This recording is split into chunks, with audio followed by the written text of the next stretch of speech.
You can now create entirely customized children's books, fully illustrated, with AI using ReadKidz.com. It's a simple process and it all starts with a simple prompt and idea, and ReadKidz will guide you through the process and create the book automatically. So today I'm going to walk through how this platform works so you can try it out for yourself. But also ReadKidz is sponsoring this video and there's a link in the description. ReadKidz are also holding a creator contest where you can win up to $1,000. I'm going to cover that more in depth later in the video. Now once you've logged in, you can see already we have here create books, and there's also a create video section.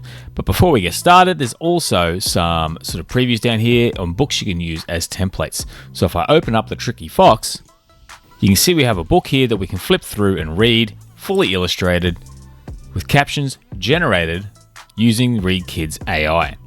So how do we actually make this happen for ourselves? We come up the top, hit Create Books to get started. Now I can start with a template, but for today we're going to look at a custom book to create something unique. I click on Custom, and straight away you can see we have some settings here to help guide the level of book we're trying to create. So we have ages 6 to 8, 3 to 5. I'm going to go 3 to 5, and we can have a bedtime story or something educational. I really like the idea of educational because it's the sort of thing where if you have certain lessons or stories you want to tell, you can use this to basically put those together. And there's heartwarming, action-packed, nostalgic. I'm going to stick with heartwarming, and we'll stick with 16 to 9 so that we can view it and at the same aspect ratio as the video. Now, there are some example prompts down here if you're not sure what to type, but I'm going to come up here and type up, give you a bit of an idea of what we can do. I have a small guinea pig named Cherry who is lost in the forest and looking for a way home. She encounters various animals in the forest who help her. They ask her questions and offer her help to find her way. The book focuses on the importance of kindness. Now you could basically put in anything you want here. I've used almost all of the allocated characters for my initial prompt, but this is just a basic idea of something we can use to sort of demonstrate the creation of our book. I click AI Generate. It will then just take a minute or so to write that story up. And now you can see our story has been generated. And of course, a smart idea is to go through and review this to make sure there's nothing missing or anything that you want to change in order to make the story a bit better. It does a really good job of introducing the character and how she gets into her predicament, and then also the moment where she realizes she's lost. I scroll down.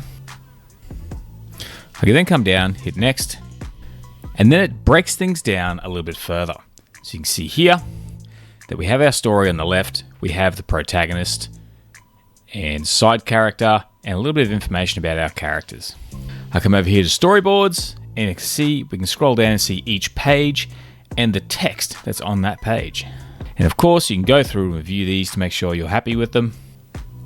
You can even take these and move them around, although you need to make sure it works for the order of the story. And it's really simple and easy to sort of review what you've created. And of course, if you need to make any edits, you can come over here, click, type in something like they then munched happily on acorns if you really wanted to. I'm going to leave that out for now. So you can still make edits as you go. I'm going to click next down the bottom here. And now we can pick an illustration style for our book. So you can see there's a whole bunch of different styles here that are really useful. And luckily we're creating something about animals because these cats are a really good representation of these styles. So depending on sort of the type of book you're creating, the look and the audience, you want to choose a style which is going to really resonate with the reader. I really like this childlike style. I think it will fit well with the audience we're trying to reach. So I click on childlike, and then if I click on something else, it'll just switch to that style. So you don't have to go through and unclick, you can simply click around, find the one you want. I'm going to stick with childlike, click next, and then we want to generate our characters. So I'm going to click on this button here, and now we have a few options down here that we can choose from. I think this particular character layout looks the most interesting with the second color, so we'll stick with that. But also just keep in mind as you're going along, you can always head back at any time to review some of the previous steps. Now for Benny, we can go ahead and generate, but what if we want to customize a little bit further? I can come up top here to this little pencil icon, and you can see we can actually choose to generate less images if we have less tokens available, and we can edit our prompt if we really want to. So I can say cute bright eyes or something like that, change this, because this is essentially like an image generator to generate an image of our character. So this is taking control of the character if we need to change anything. I can also come back and generate again.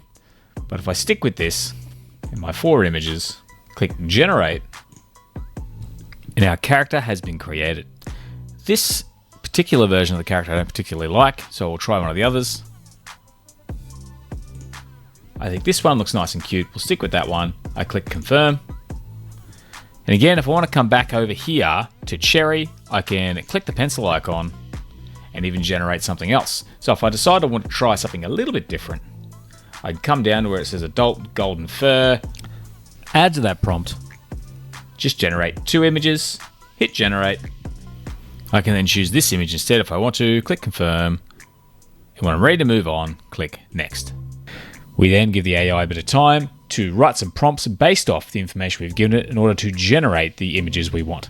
Now, whilst generating those, one thing to mention is that it's going to be a really good start. It's going to generate a lot of the images very well, but some images aren't going to be perfect. So we need to still go through. I'm going to show you some of the options to basically go through and pick the right images, or even review and adjust some of the images that it's going to come up with.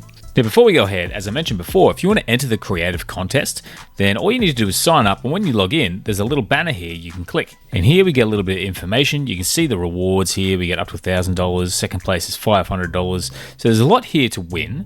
And if you're creating a book, it only takes a few minutes to really register. And there's a bit more information here if you want to read about it.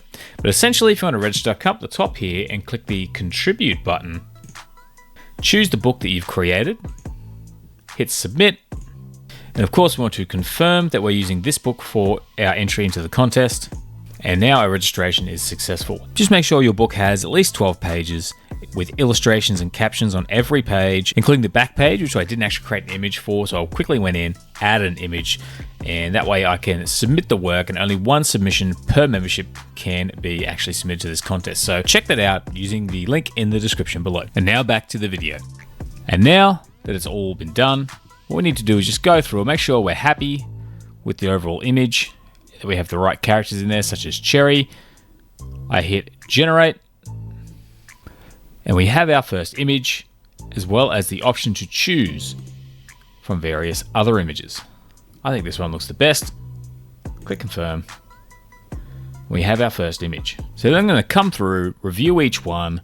I click generate again on this one, come down, generate, and just make sure I'm happy with these all and let them all generate over time. But keep in mind, you can only generate a few images at a time, so you do need to sort of take your time doing a few, reviewing them, and then repeating that process. Now, one thing you'll notice is Cherry meets Benny in this particular frame. And instead of just saying Benny, we have the character reference here.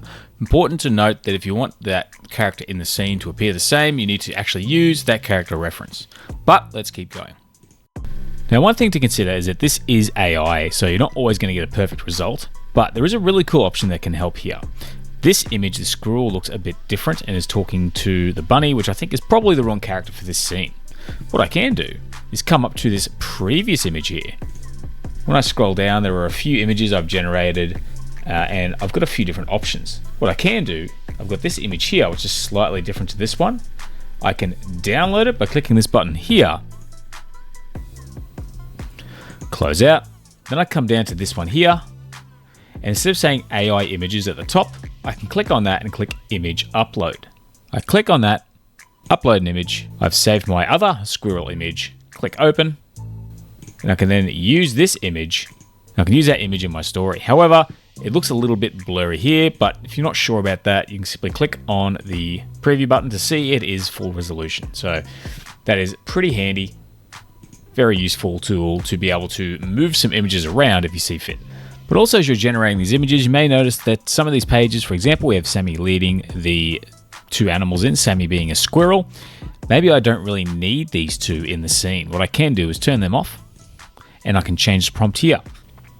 So I can get rid of this information, remove 3 character scene, and type in Sammy, the energetic squirrel leading the charge, walking off into the forest. And if I hit generate, it will generate 4 images. But if I click on this thumbnail over here, I can change that to 1 or 2. So if I decide I want to go with 2 and spend less tokens, I can do that as well. I click generate. You notice we have only 2 images here to choose from. I'm going to stick with this one and click confirm. And then we can keep on going, generating our images and building our book. Also, sometimes when you are generating images, you'll notice that the animals can get a bit mixed up. So if you have multiple characters in a scene, it can be difficult for the AI to separate them. So what we need to do is find a way to really separate it in the prompt. So what I like to do is highlight the name of Cherry, our guinea pig, and I simply type in brackets, guinea pig named Cherry, showing the carrot 2, and I take Benny, and in brackets again, I paste a white bunny named Benny.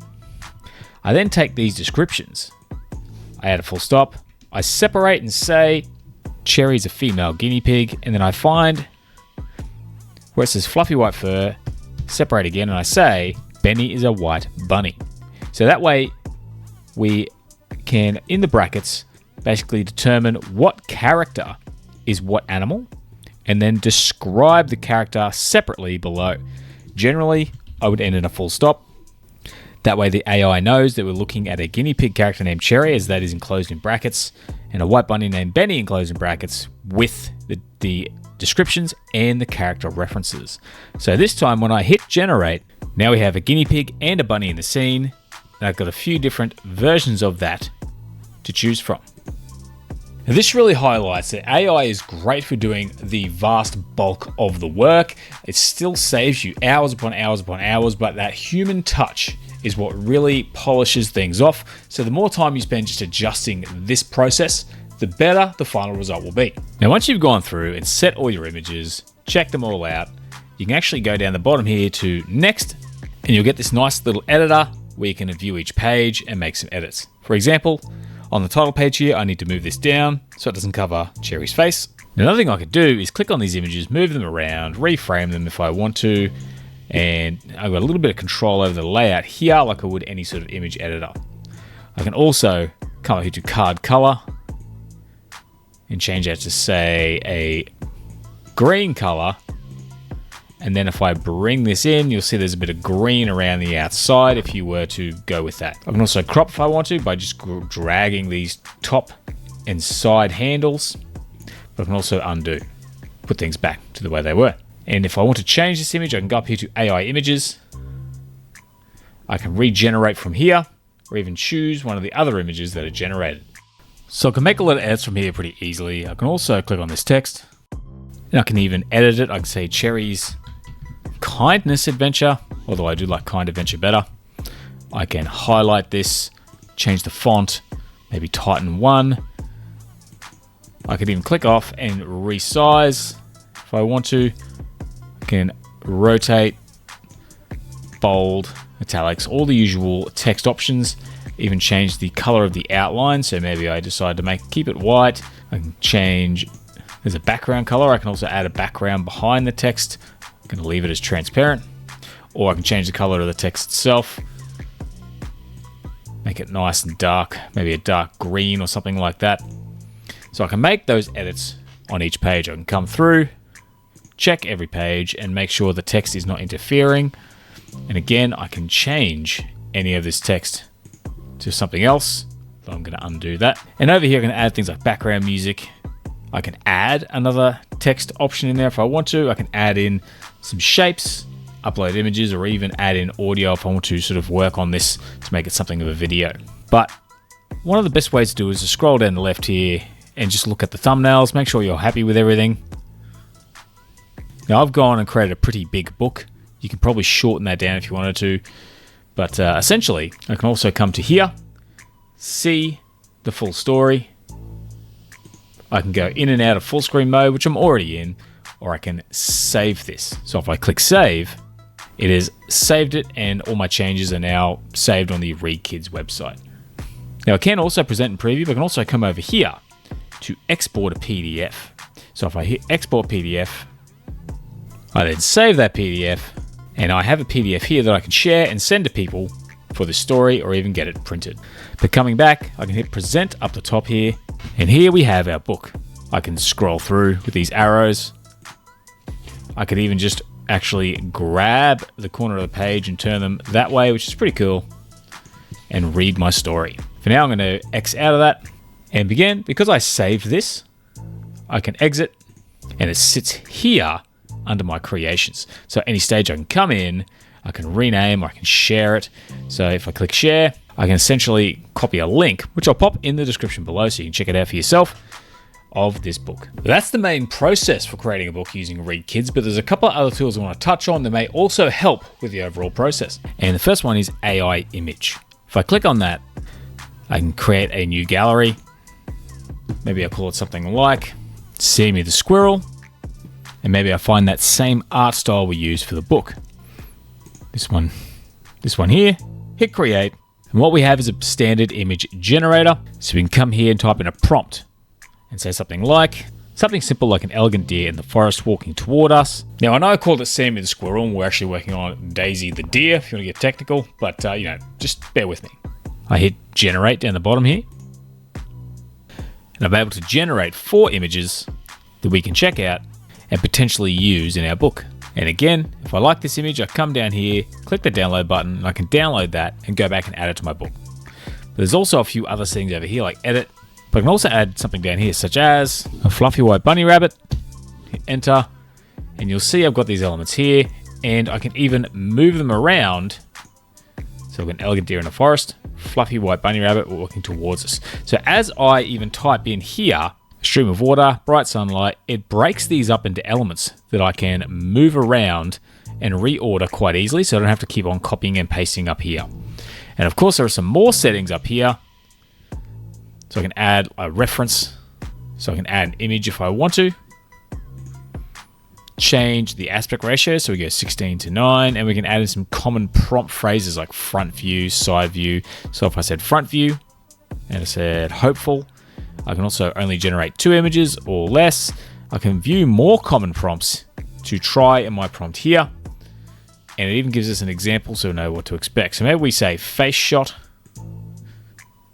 I'm going to add that in. And I'm going to get rid of front view, hit confirm. And using those tools, we've been able to add to our prompt. And they're down here. So maybe I move face shot to the start. I hit generate. And I get 2 more images using those phrases. So that's a really handy tool for generating images with a little bit more control to insert into your book later on. So I'm going to head back now. And the other thing we're going to touch on is canvas. If I click on canvas, I can also create a new canvas. I'm going to call it forest animals. And I can pick a background. Some of these are free, some of these cost some tokens. For now, we'll stick with this one here.